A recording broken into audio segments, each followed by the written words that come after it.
All right, I dragged King Z back in because there's only 7 episodes of this show, and this was episode 6 of season 2 of The Last of Us on HBO Max. Hey, side note, did you hear the HBO Max is now HBO Max again? That It's not just Max. Course. It's not just Max anymore. They've reversed course on the branding after realizing how effing stupid that idea was to only call it Max when a main cable channel competitor has been called Max by millions of people for 4 decades. Well, that's the reason why is they bought Cinemax and they wanted to keep using the name. It's a stupid ass idea whether or not they bought it or not. Nobody calls HBO Max just Max. It's just like calling Twitter X and vice versa. They told me they changed the name. I was like, bro, anything on HBO Max? Oh, is this on HBO Max? I never just called it Max. Go back and check all our videos, dude. I always called it HBO Max. You can't change names. It'd be like if Disney Plus all of a sudden started calling it like Aladdin : like you can't. It doesn't make sense. You got to stay the course, guys. Yeah, Aladdin : wouldn't make sense even if it was the original name. That was kind of bad, really. Well, yeah, I'm just saying. Maybe semicolon, but not full colon. Yeah. Aladdin asterisk, like he cheated. Like there was some stats that were up in question. Cool. But you know what didn't cheat though was episode 6 of this show. You got the flashback episode like we were talking about. You hinted at it last week. It was like the last 2 frames of the actual episode, but you said the post credit reel kind of leaned heavier into what they were going to do with it. Mm-hmm. We spent a lot of time with Joel. A lot of time with Joel. Nice to see him. Nice to see you, sir. He was still happy at the beginning. It's interesting how that works, and it was interesting. And I have to ask you this because again, dude, I've never been good at seeing visual differences and like definitions of screen, or I've never been the guy that like if you had a better amp or a better speaker, like you could tell me it's better. Oh, it sounds better because this. I suck at that kind of stuff. Did they do something to Bella Ramsey's face for the earlier parts of this episode when she was younger? I'm not gonna lie.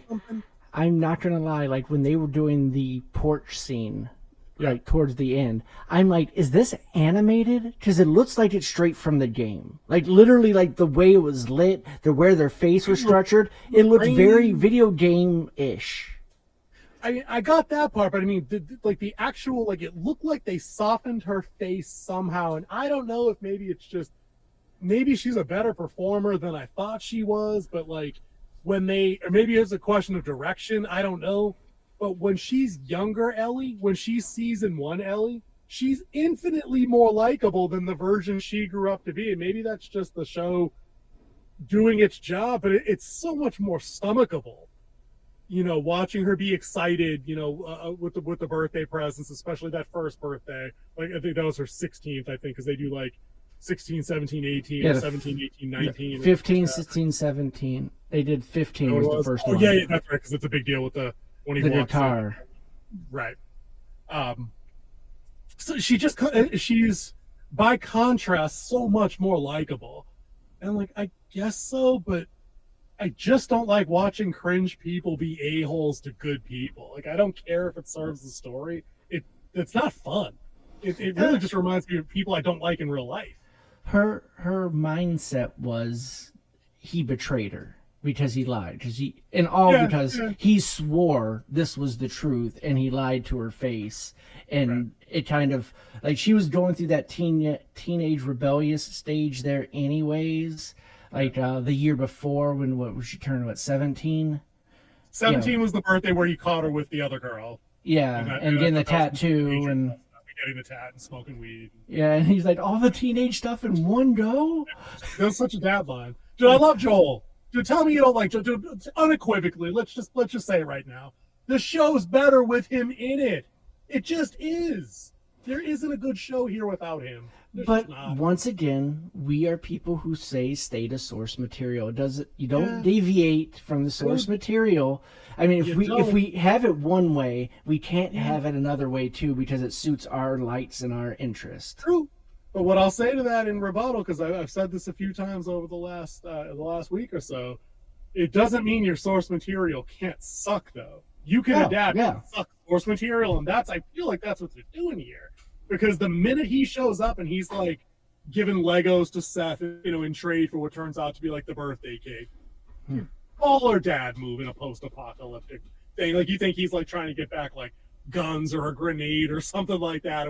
Oh, this is a bitch to get. I don't know if I can, you know what I mean? Like, you go through all those tropes of bartering in a post-apocalyptic. And it's like, nah, bro, it's vanilla or chocolate, and say vanilla because that shit's easier. Easier, yeah. That was hilarious. I like that line. Yeah, it was a good line. And there were a bunch of nice little one-offs like that on the show. Yeah, I hope he baits better than he did spell. Because he did Happy Birthday, Eli. Yeah, it's pretty funny. That's good humor. But yeah, the source thing, it's such a sticking point because in a month or in a few weeks now, we're gonna have Fantastic Four come out, right? Mm-hmm. We're gonna try to stick to source material, and now I feel like the opposition side is throwing that in our faces to a degree, where they're sticking to source material because they're picking and choosing limited episodes of source material, like female Silver Surfer. And be like, look, bro, it happened in the comics, so it's cool, right? That's what you've been telling us for decades. Yeah. Like, right. But it was 4 episodes and then never mentioned again. And once again, this universe might be coming to an end, so right. that version might be gone, and then you have the original Silver Surfer. I hope that there's no shot they do that. They picked the female Silver Surfer for a reason. But to that point on The Last of Us, like, I get it. They're adapting source, and if they do a beat by beat, I'd have to play through the game to know if they got that right. I'm just saying, I think I just balls to the wall don't like this story that they're telling. And I wish that if they were going to stick to it like they did, maybe they had, a 3-minute Joel flashback every episode after his death, so he still had a presence on the show instead of layering them all into the episode. So you said that you didn't watch the post-credit stuff. No. One of the things in the post-credits was when they were doing the birthday present at the museum, and he talks about when they're at the planet, the solar system, where you crank it and it moves like it does, and that was actually his last day on set.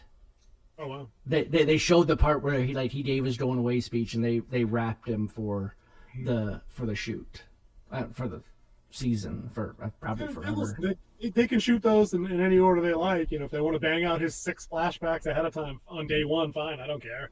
But I think that every episode he's not in the show, 6 episodes in now, like 4 of them have just had something missing for me, and it's just highlighted by the fact that he showed up and commanded the episode easily, and not even close for me. So I wish they had done things a little different in sticking to source.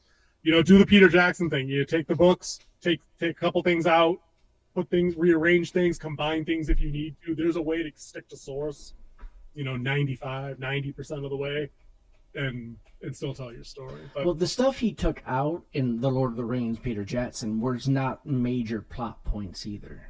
Oh, right. But he did shuffle around a couple of sequences of when certain things happened. Most notably when Elrond gives Aragorn the sword, happened in a much wildly different point on the timeline there. But I mean, they could have done stuff like that. And on a show, you definitely could have taken the cutscenes from the game and combined them and shifted them around, and then still let Ellie do the same realizations that she had.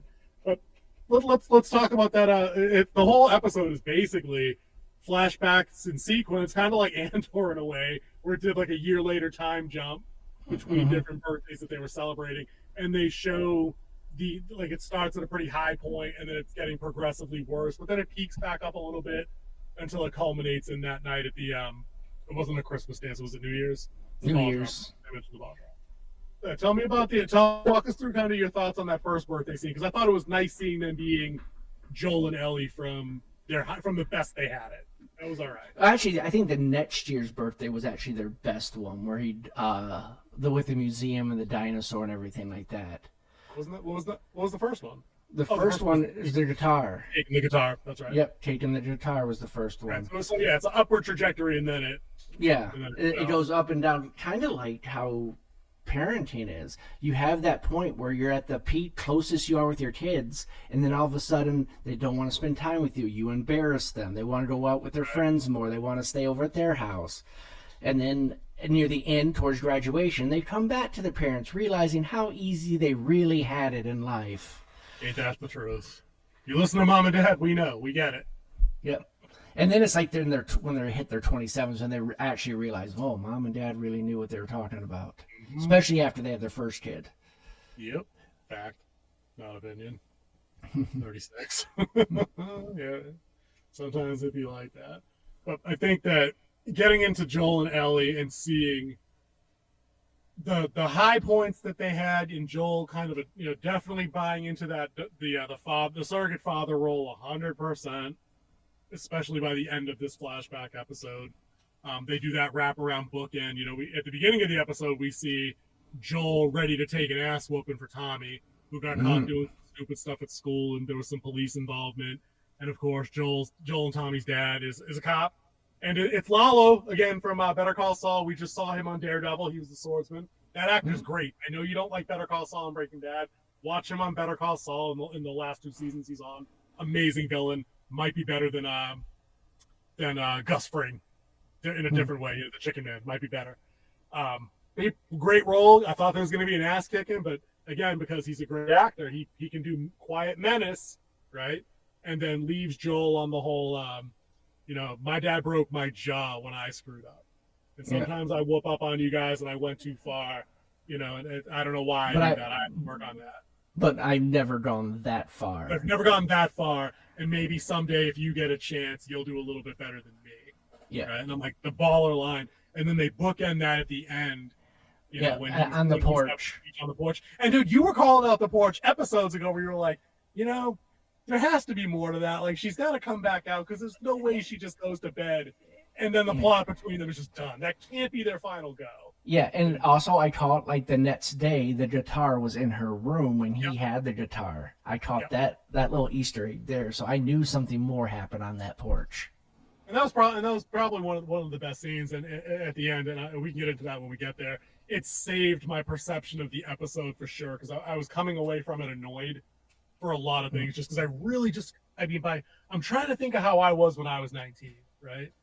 And I never had like that ruthlessly aggressive distaste for like authority, because like my parents always had my back and hadn't done stupid shit like that to me. So she saved the episode with her last line for me. But the birthdays, I think, really sold exactly how much this dude cared about this girl. And then it culminates in that speech on the porch where he's like, I am your dad or something, whatever he said, I turned 19 in basic training, so. Right. You know what I'm saying? How much? I couldn't hate authority figures because they were everything around me. No, you couldn't hate them publicly. And definitely not to their face ever in front of like other people publicly. Yeah. But like this chick has all those cooked in beats by like 19. And again, in a world where, and there's going to be a wild comparison, and you might even agree because I know you didn't like the movie. I'm going to compare The Last of Us to Ready Player One. You ready for this? Oh, Buckle up. Dude, hear me out. I think you're going to agree.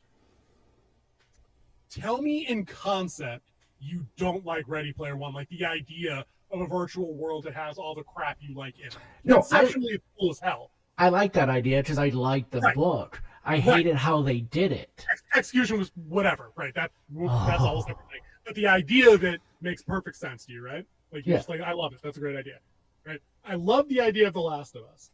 What I didn't like in Ready Player One is if you puff a birthday candle blowout breath on their world building, it all falls apart. Like it just can't exist. How are 10 billion people logging into this game every day, all day to live out their fantasies? Who's working? Where's the money come from? Where's the labor? How does the economy support this? And it's never explained in the movie at all. And I don't know if it is in the book at all. It's all in the game. But you eat in real life. How are you eating in real life? You spend game currency. And eat what food? They have drones that deliver food. You saw the drones in there that was like Pizza Hut and stuff like that. They had that in the movie. They were taking real life e-currency and buying shit in the real world. So if you were super successful in the game, you improved your shit in real life? Yes. All right, well, I retract my comparison. I must have missed that point. But it is better explained in the okay. That makes much more sense because that was my big sticking point in the review video I did coming away. I was like, how does this all work? Like this is utopia. Play the effing game and like you just the currency goes back and forth easily. Dude, sign me up because I'd roll that world. I'm down. So let me just then focus back to Last of Us since you completely air-rated my comparison. It was like fucking Pearl Harbor, but it went our way. You know, you're like 88. Thanks, dude. Anyway, you just rolling them Type 88 flat cannons on my planes as I'm coming in. I'm like, fuck it, I got nothing. In the world of The Last of Us, and I think we've had this chat before from the game and from season 1, you don't grow up the same way because you can't. Yeah. You know, you don't get to be a kid. You do grow up hard. You grow up hungry and cold. It's like Terminator. It's like it'd be like living in the future of Terminator. Like you grow up like in the sewers eating rats and shit until society puts itself back together. We know Ellie grew up hard because she was a child in Boston under like military control early days of the epidemic. You know what I mean? So this teenager rebellion bullshit, I don't buy it because it's not a thing in documented history anywhere in the human condition that's existed before like the Western world circa 1950. You know what I mean? Like in medieval England, you didn't get to be a rebellious teen. You died. You know what I mean? In like the Arabian Empire, you weren't a rebellious teen. You died. And I don't get how she can be this big of a bitch in 2029 cordyceps zombie world. So I don't like the bitch setup for her. And it always circles back to that for me with this show. Explain me out of this one. All right, so if your whole life is set on disappointment and the one person that you begin to trust lied to your face, but you still believed him, and then you find more and more holes in his story, and as the world goes along and you're getting more and more disappointments, except for these top high spots, you will develop a I don't trust anyone, I can do everything on my own type mentality. All right, I guess that's fair. I don't have a pre-canned rebuttal for that. I guess the only thing I could say to that is I just don't like her.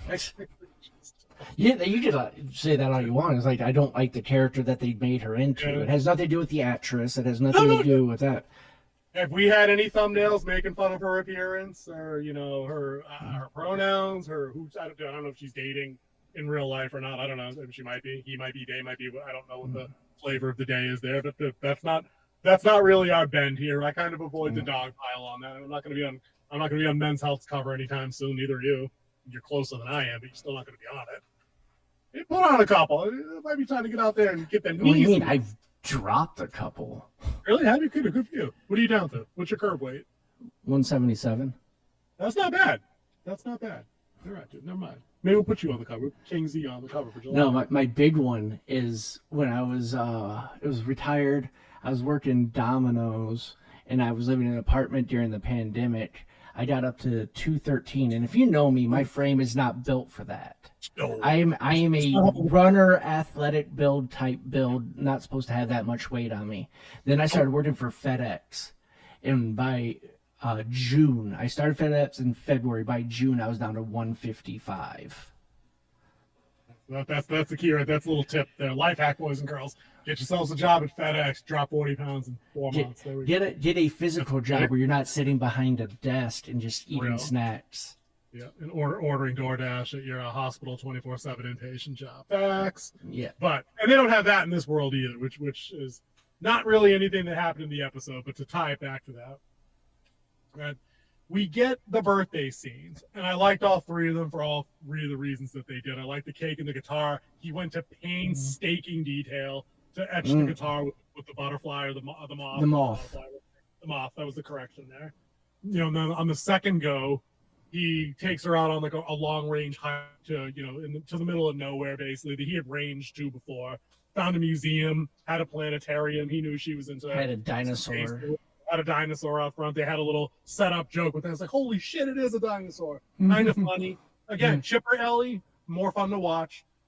And he gets her inside the museum. He gets her in like the actual Apollo 11 capsule. I don't know if that's something that's out there where they are in the country, or if that was a little detail that maybe the show took a little creative license with. I don't know.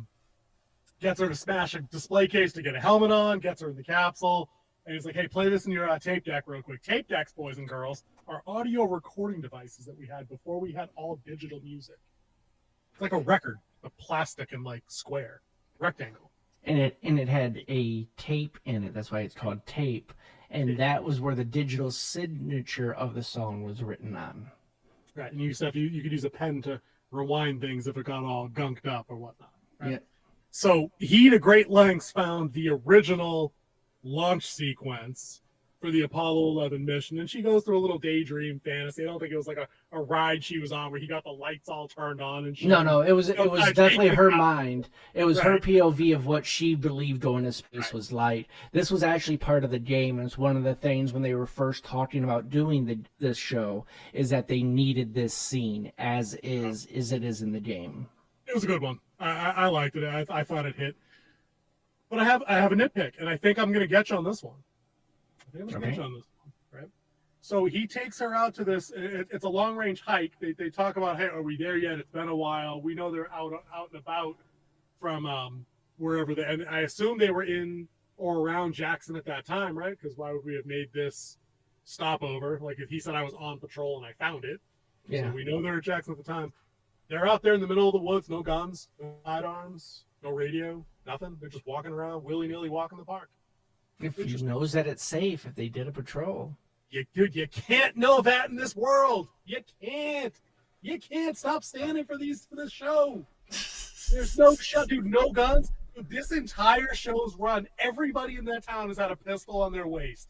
Every single person in town has had a gun on them. They're outside the walls, just walking around. They got their little backpacks.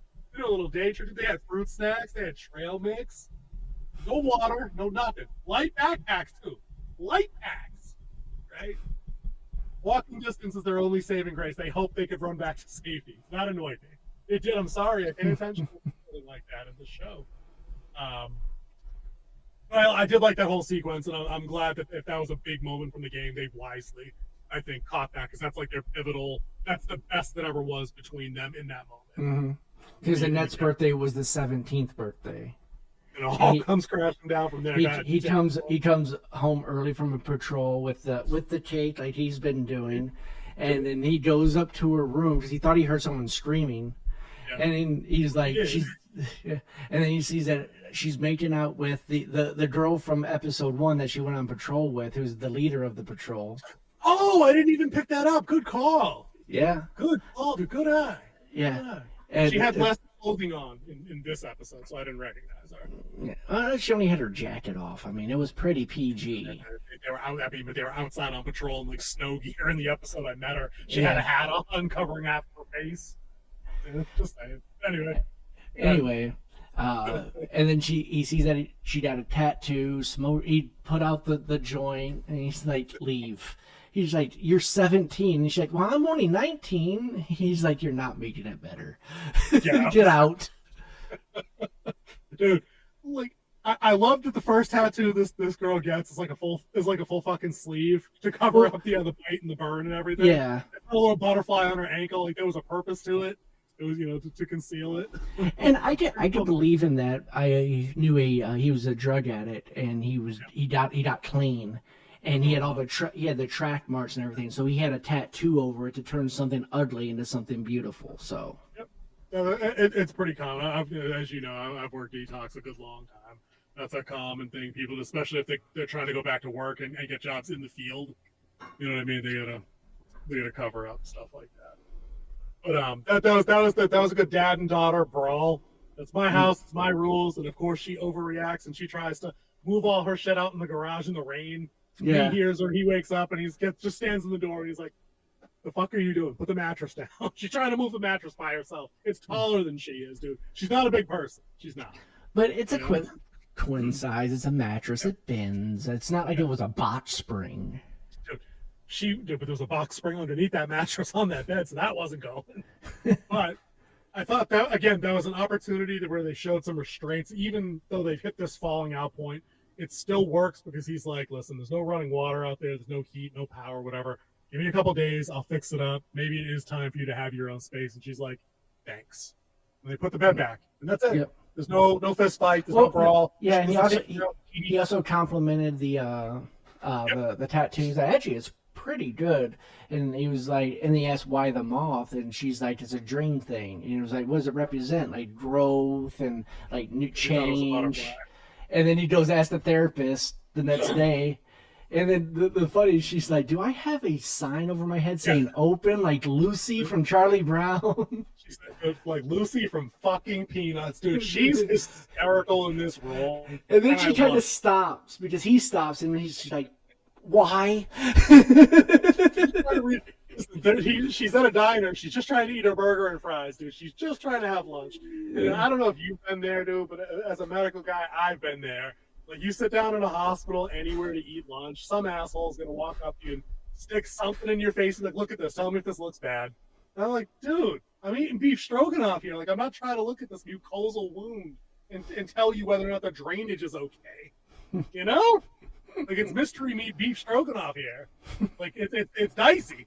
The mystery is that it's meat. Dude, the mystery is how long you have to get to that bathroom on the third floor on the side of the building with the shaky elevator. That's the mystery, you know.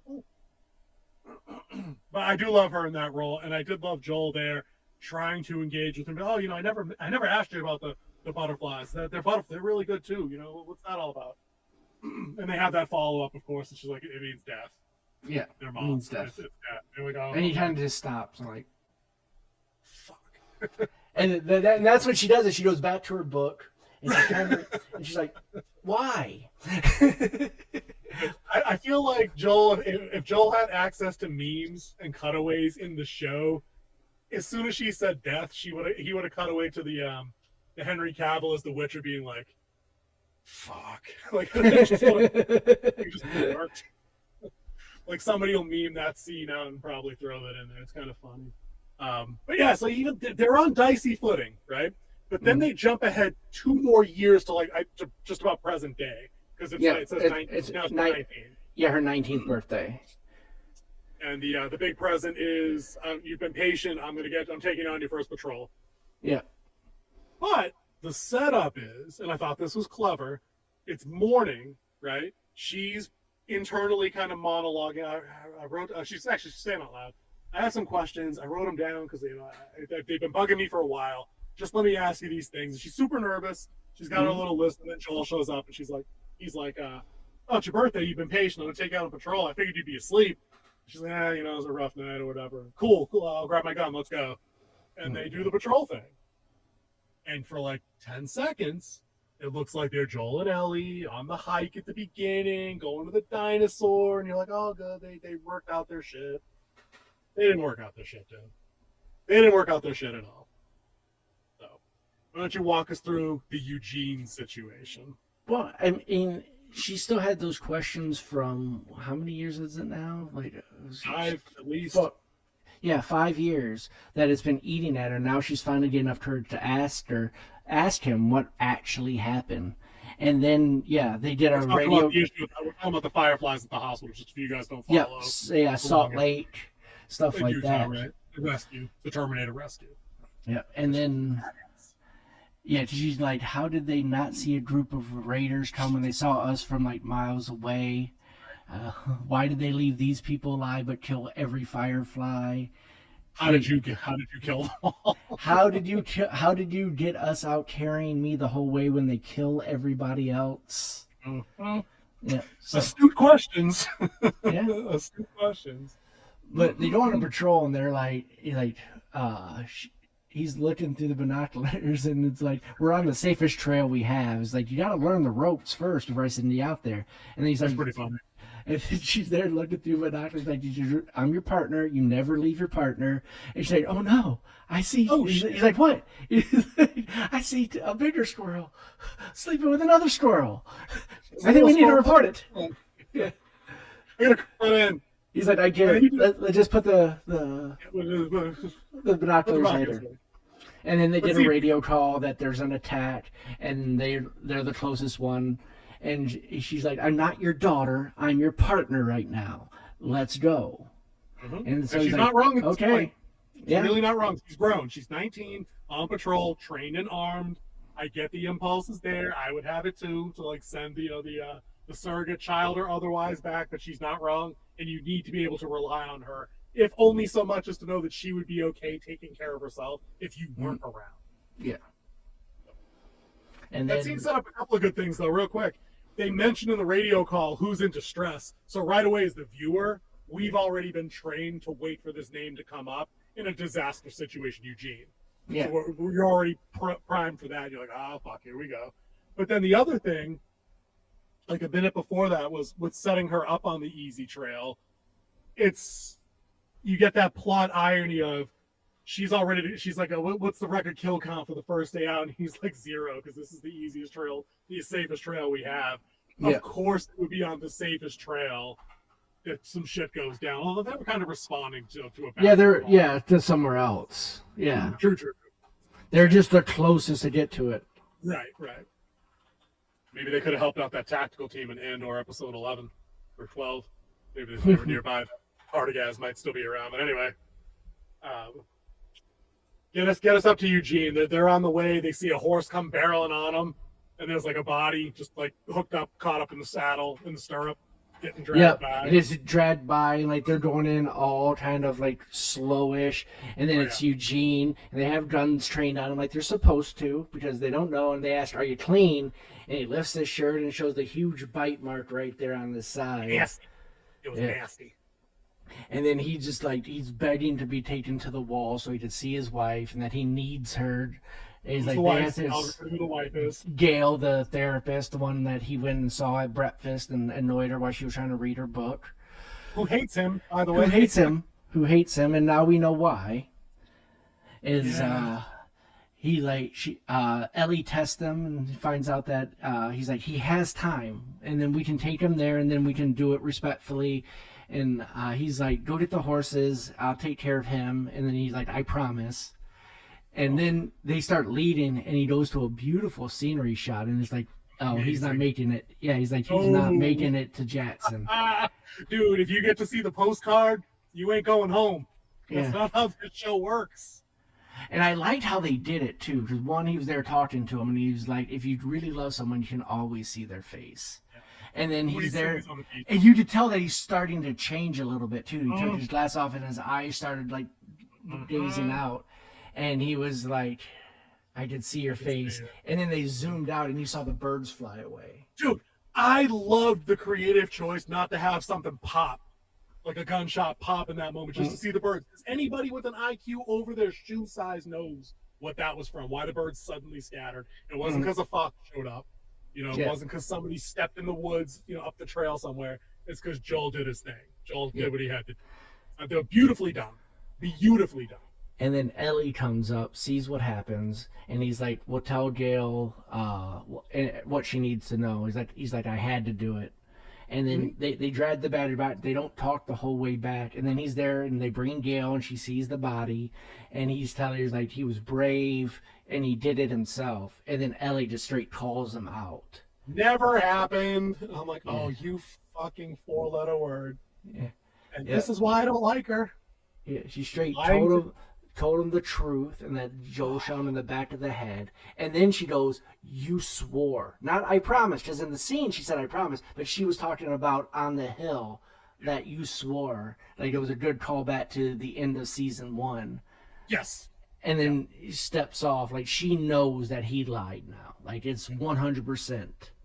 Like, he 100%. Tells people what people want to hear type thing in these Which bad is situations. what you do in crisis, dude. He's not wrong. There was no harm done to anybody in that scenario. None. The only person that would have had to have lived with anything on their conscience was him. Yep. She should have gotten over that and been a fucking adult that grew up, and that's my point, dude. She grew up in this world. Like, there's nothing lily white about this world. Not a damn thing. I'm like, and that's why when we get into this next big scene on the porch, because they walk us through the events at the New Year's Eve dance, really, which was 9 months after Eugene died. Right. We get a little bit more for context. We see Joel, he's sitting with Tommy and Tommy's wife and his nephew. They're sitting around New Year's Eve. Tommy leaves. We get a quick tie back from the mayor, Tommy's wife, being like, hey, I was hard on you for calling you a refugee earlier. You mean a lot to us, to all of us. and then it cuts right over to Ellie dancing, or Ellie standing with Jesse, I think, at that point. It was right after that. It was the Seth scene. Like he turned his head and saw what Seth said. Right. All right. Because they had already built up. He was already looking at Joel. Joel was already looking at Ellie, dancing with Dina, and also just standing with Jesse, just being like, "Oh no, you still mean a lot to her too." And then Seth does his dumbass thing, and Joel gives him the linebacker treatment, and then of course again, this miserable, ungrateful prick of a kid. I just don't like her. I just don't. It's because she's hurt, and that's the whole thing. Like, I don't want your help because last time you helped, you stopped everything. That was their bigger conversation on the porch too. That, yes, yeah, because that's where we get back to where like he's on the porch, she walks by, and then she comes back. They try to do it where they kept her out of focus, but you saw the blur. It only could have been one thing at that point. So. And then they have their conversation, and then he tries to make it normal, talking about like Dina, and it was like, do you like her? And then she goes right in, and she's like, you took my purpose away. I could have saved the world. And he was like, you don't understand what it's like.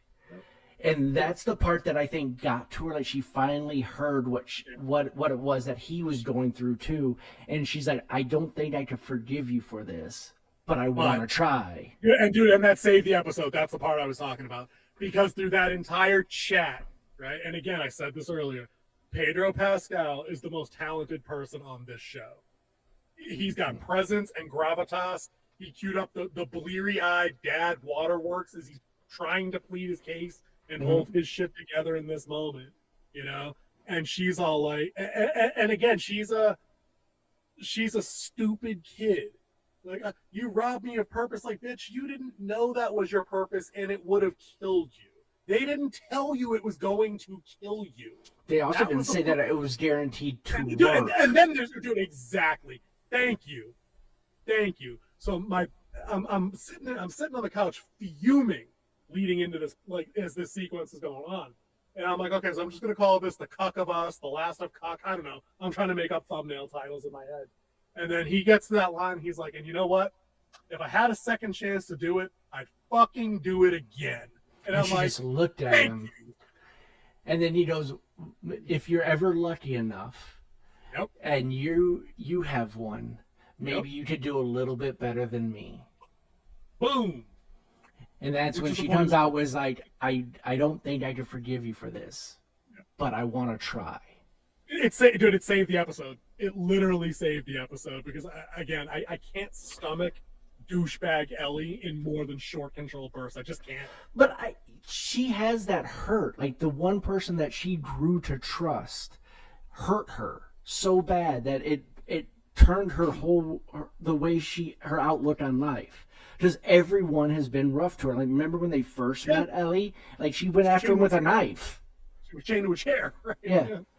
So he softened her up. He softened her up and showed that someone, and then he hurt her only because he lied at the beginning. I think they would have been fine if he told her they couldn't guarantee that it would work and they were going to risk your life for something they couldn't guarantee, and I couldn't let them because you mean so much to me. And again, like dude, that's a reasonable, logical, human thing that we probably hopefully do in real life when it counts, but for good drama on television, like you have to have characters make those pivotal mistakes. And to be fair and clear, right? Because I haven't made a Dresden reference in a while. Spoiler alert for any of you Dresden fans out there. And I don't think that the King has made it far enough in the series to know that you are not an anti-spoiler guy, so I don't feel too bad about it. There comes a point in the Dresden series where his teacher, Ebenezer McCoy, right, gets revealed as basically a wizard that works for the senior council, the White Council, but he operates outside the laws of magic. He basically has a license to kill. He's their hatchet guy. He can violate any law he wants. He has total immunity and authority to pass death sentences if he needs to.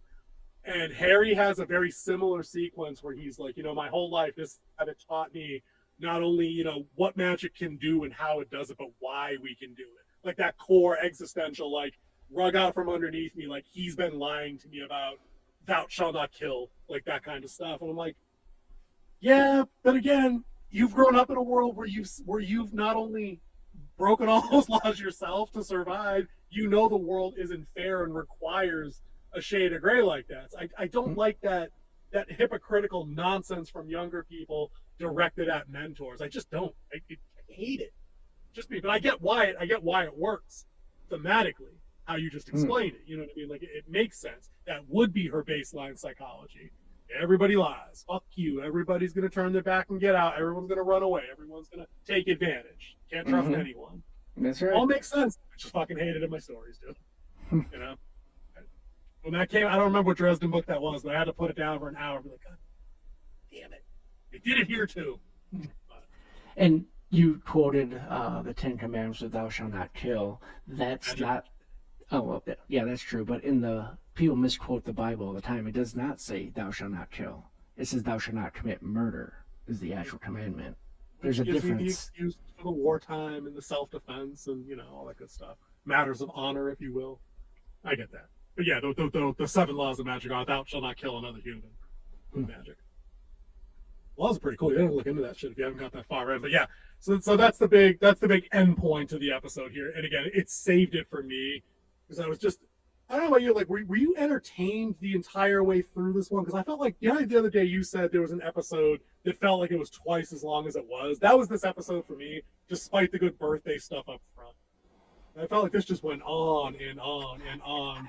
No, this one felt just about right. Like it wasn't like it wasn't like a whole bunch of action and stuff like that for us No, to. it really wasn't. And I mean, there wasn't nothing really bad, but there wasn't really anything good either, except for their interactions. It was nice to see Joel and Ellie back as Joel and Ellie.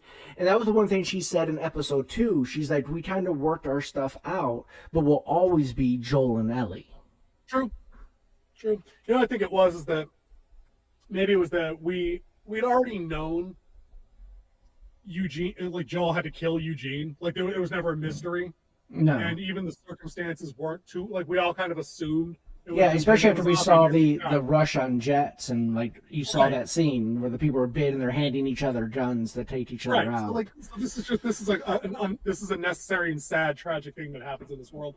I think maybe I was expecting more shadiness out of that, like because we know Eugene was in on like the weed growing. I thought maybe there was like a shady smuggler deal that might have gone wrong, and maybe he tried to kill someone and then Joel put him down. So there was a question. Like that was pretty straightforward. You got hit and I shot you for the law. The other part got me is that they had such a well-known actor to play Eugene for this small little role. I mean, it was Joe Penn. I can't say his name.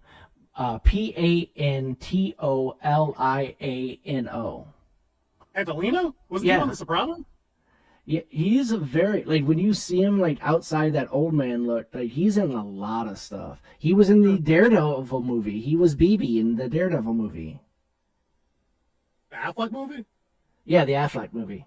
I got most of that scrubbed from my brain except for Elektra and the Rain, dude. I'll be perfectly honest with you. Yeah. He's a very well-known actor, and he had such a small role in this. I mean, which was fine, but I thought it was all very straightforward. There wasn't anything really exciting revealed by it at all. Yeah, as soon as I heard his voice, I knew who it was.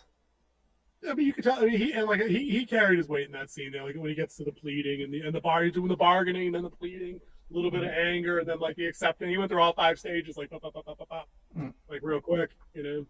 But I think I just need to pour out of that like a curveball or something. Nope, it was straight to the point. And I think then we ended with her getting back to the theater. Okay, and again, I don't think we need to see it. I don't think we need to see it. We do. She was in Sub-Basement 2, surrounded by enemy forces in a level of the hospital that had partially. We don't need to see it. And was filled with the infected. It's a level in the game. It has to be in the show somewhere. It has to be. And she's like, derp, I just killed 3 of your people and walked out. Nope. Ain't nobody can stop me. She's limping, but she didn't have at the end of episode 5. Was she limping? She was limping. I thought maybe she was just exhausted. Like I bought exhaustion, but I didn't see the limp. I'll have to go back. It looked like a limp. But dude, when she's walking towards the theater, I legit was like, oh, come the fuck on. I think it's fine. We don't need to see it. Dude, you Don't free need to pass sit. way too much good stuff, man. Way too much. When you only have 7 episodes, you can't put every little thing going on. And whose fault is that? HBO for how much money they put up. Exactly.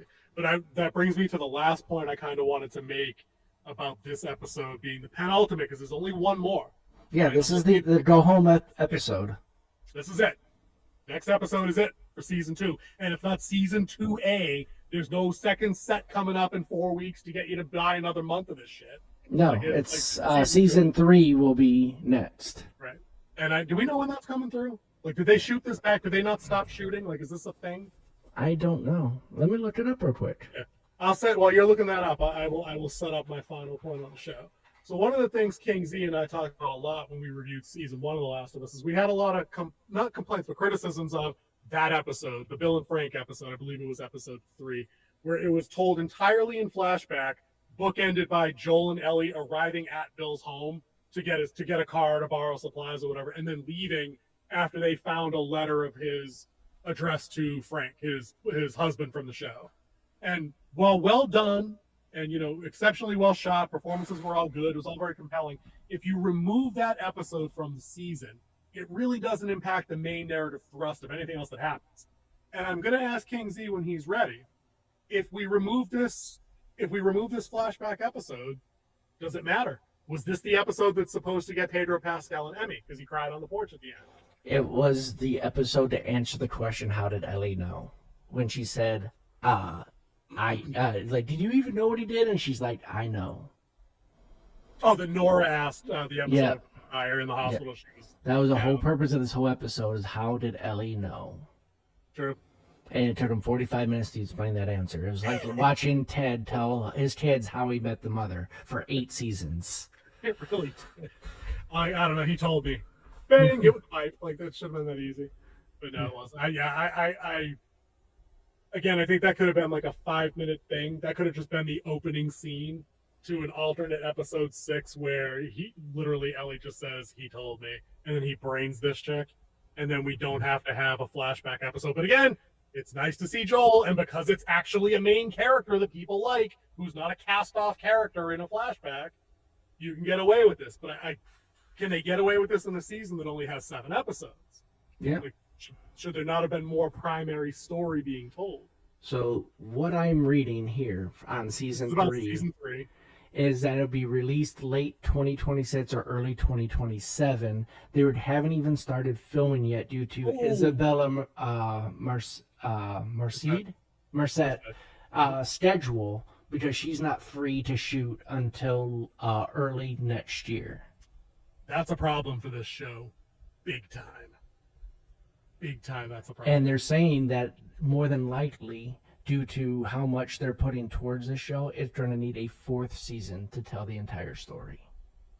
Okay, that's ridiculous, because the second game is shorter by an order of magnitude than the first game, with a story that more people enjoyed, and they think they can push this 2 more seasons. I think they had a 3rd game in mind that they're going to put into this story as well. I've heard that rumor as well, but I've never seen that substantiated, and Druckmann has never mentioned that he had anything solid. He had an idea for a story, but it's not like the George Martin gave notes to Dave and they had 2 seasons worth of a show. But that would be interesting, because I don't do. If we've already, just to recap the numbers real quick without mentioning numbers, like, we already know normies are kind of tuning out on the show after Joel's exit, the same way a lot of players and fans of the game were like, I'm good, dog. I'm not even going to check this out. Without Joel for season 3, like, unless they really string along a bunch more flashbacks from the game, from cutscenes, and literally let him have significant screen time, I don't see how this carries, because I don't think it's compelling enough to watch her go after Abby for 2 more years. Oh, right. Yeah. I'll take on it. Thoughts on that? Well, I think season 3 will be more focused on Abby's story of what she's going through during this time of hunting the cult and her special strike force or something like that. and then they'll go back to like this is how I would see it going down based on the information I'm seeing. I haven't seen any leaks. This is the King Z projections of the future. I am gonna make you that graphic and give you the like a sound like the more you know, like a glittering he does sound. I will work on that this week, I promise. So season 3 will be more Abby and what she's going through, and a little bit of her. You're gonna see probably a flashback of her training when she first gets with the wolves. That's gonna lead to her where she is today, and like them out doing something against the cult. Yep. And you're gonna get a little bit more in depth with probably the prophet. Or it was the prophet that they called. The prophet that they called later. So it'd be more of that with very limited Ellie, and then season 4 is when you're going to build their confrontation towards each other. Dude, that's a gamble and a half, and I don't know that they have the financial stones to take that shot. It's going to be interesting to see. That's only based off the speculation that I just read that they're probably going to need a season 4. So That's all season 4, but we know for sure because there's an IMDb thing posted. Season 3 is definitely going to happen. Right. That's already been greenlit and promised. It's just long months away. Yeah, it's on hold due to actor schedules. Yoicks! If that's not an out for a quiet getaway to leave some shit shelved, I don't know what is. Well, I mean, she's also tied to the DC studios right now, and they got some stuff that's working. Yep. So. Mm-hmm. Yeah, that one is probably paying her a little bit more, so that one has priority. Movie money. It's Warner Brothers.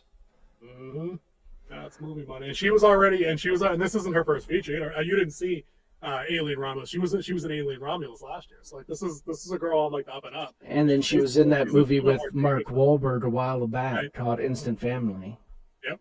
So I'm saying that this is not an unknown quantity. I think she was in There was another streaming show she was in. I can't recall it off the top of my head. When my stepdaughter was just telling me that she looked familiar because she said the same thing. She's like, she's kind of like a Jenna Ortega. I like her.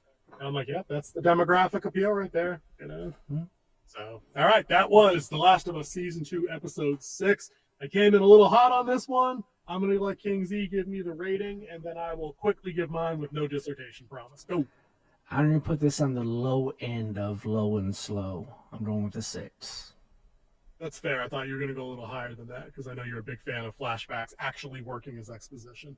Dude, I was going to give it the 4-piece. I am going to go up to 5 on the dry rub. A lot of sawdust in there. A lot of sawdust. I just don't like bitchy Ellie. But they saved it with that one line. Thank God. Because the last thing that she could have said to him being like something like vile would have just been the worst thing ever. So 5 for the wolf. Cool. All right, King Z. Let's give everybody a semi-profound goodbye because we've been going on for an hour. We've gone really long tonight, and if you stayed with us this whole time, wow, thank you. And if you haven't and you're enjoying what you're seeing, hit that subscribe button because we're coming with even more. We promise more. We promise bigger. We promise better. Probably not better because we're the same 2 people, but still, we're going to try to be better. Might be a little worse. Sometimes. It'll be more, but it might be worse. Nah, we're solid. We're solid. We'll catch up with you guys. The wolf will see you later.